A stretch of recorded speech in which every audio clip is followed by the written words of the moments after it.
Hello everybody, welcome back to our channel. My name is Naz. And I'm Alba, and today we are in London, and in this video we're gonna be telling you everything about having a dog in London. There's three main things that we want to cover.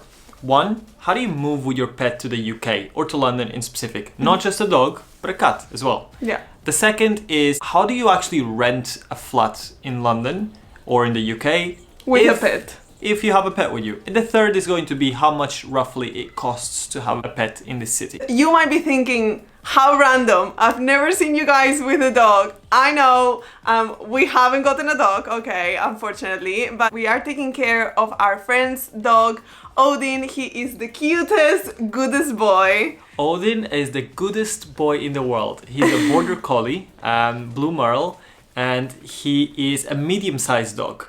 So we're going to be sharing some of the costs of taking care of a medium-sized dog, which is the rough ballpark within the spectrum of how much it can cost to have a dog.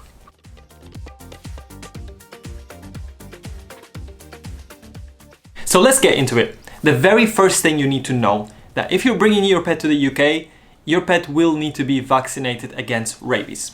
That's the very basic. It doesn't matter where you're going to. This is a crucial one. Yeah. You will also need to prove that your pet is microchipped, and you will need to have a pet passport for them. The very last thing that you will also need to have is you need to make sure that your pet is treated for tapeworm, and some countries, apart from these four things, will also ask you for additional requirements. You guys can just go to matuto.com and sign up for free if you are moving to the UK.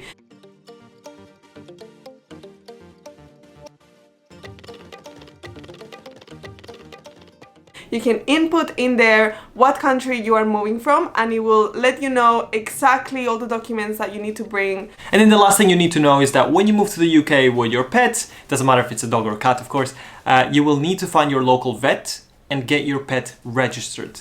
This is obviously because if something happens, there's always going to be some sort of record of your pet even existing in your local vet.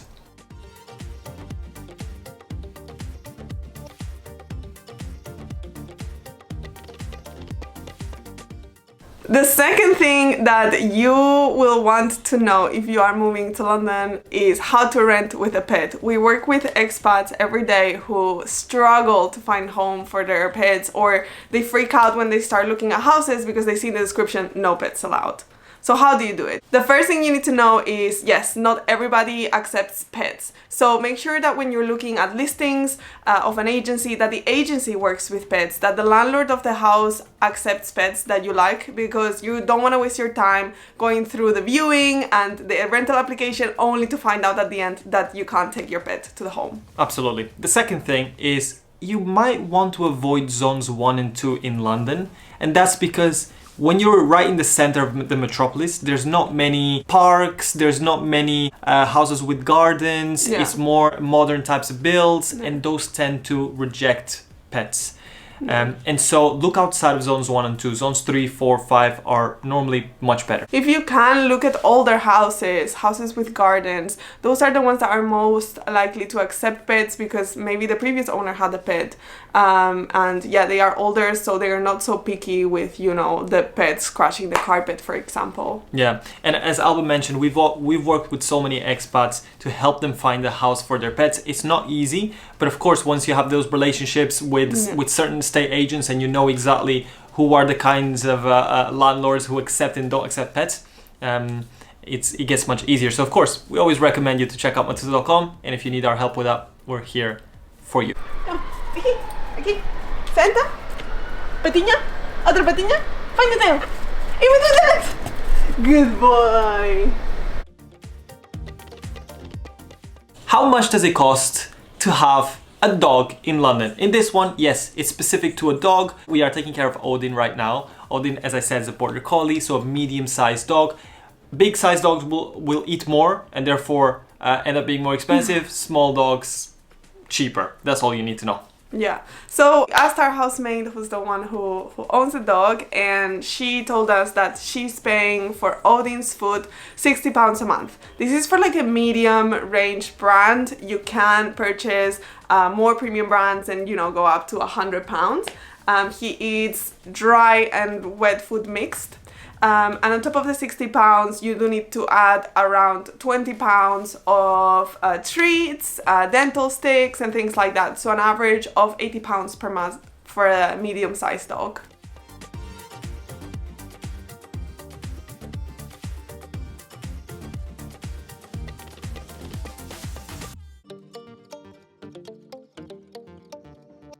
And then there's always going to be health-related costs. So a dog like Odin has flea and deworming treatment, which comes to about 14-15 pounds a month. And again, an insurance, because your dog will need insurance. And that's also going to be between 10 and 20 pounds a month. It depends on the health history of the pet, but it's roughly about that as well. A great thing about London is that you can actually find parks very easily. The city is full of greenery unless you live really in the center. So, example, we are going to play some ball.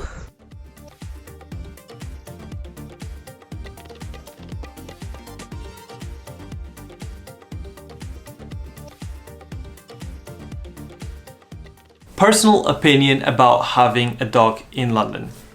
I have a very good time when I come home after work and Odin's just there like, I want attention, I love you. So that's very nice for me. But there's in London in general is not a bad city to have a dog, because generally you can take your dog in public transport. Yeah.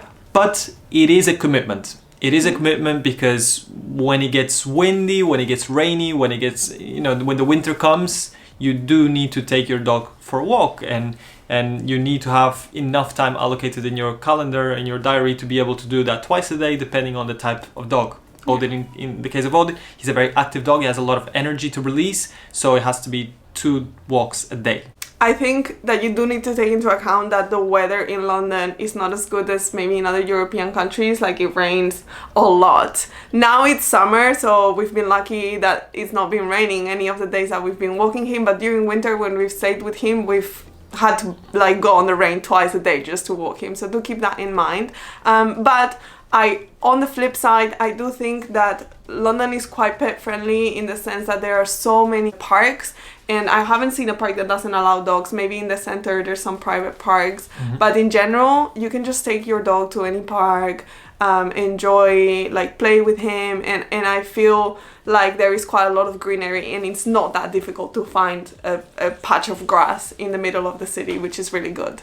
A word of caution, however, if you don't have anyone to take care of your dog when you go away from the city, it can get a little bit expensive. Very, very expensive. It can easily cost you £50 a day just for someone to come a couple times to check on your dog. For dog walkers, like, they charge a minimum of £10 for a half an hour walk. I think more. Or not, half an hour walk. Half an hour, £10, yeah. Which I think it's so much. And half an hour walk, this dog doesn't release any energy, so he comes back home like nothing's happened. And if you add it up, £10 plus £10 plus £10, yeah, at some point you're in the hundreds of pounds easily. Yeah, it's a lot of money. And for example, Odin's mom, Odin's owner, she works from home, so she can take care of the dog. I also do think that you need to take into account your schedule if you want to have a dog in London, because commuting can be an hour and then you spend the whole day in the office, come back at 8 p.m. That's a long time for a dog to be alone. So obviously make the decision, responsibly if you do want to get a dog in London. Yeah, and if you're already coming to London with your dog or with your cat, and it's already a member of your family, then it's just all about finding the right balance. I do really think that London is friendly enough with pets. So that's gonna be it for today's video. It was a different one, but I really hope we were able to find someone that we could provide some relevant information to. Let us know in the comments if you find Odin cute, because for us he has stolen our hearts. He is so adorable. But yeah, thank you for watching. Don't forget to check out matus.com if you are moving to London, and if you are moving with a pet, there will be lots of tips and tricks in the website on how to do that. Thank you guys so much for watching, and I guess we'll see you in our next video.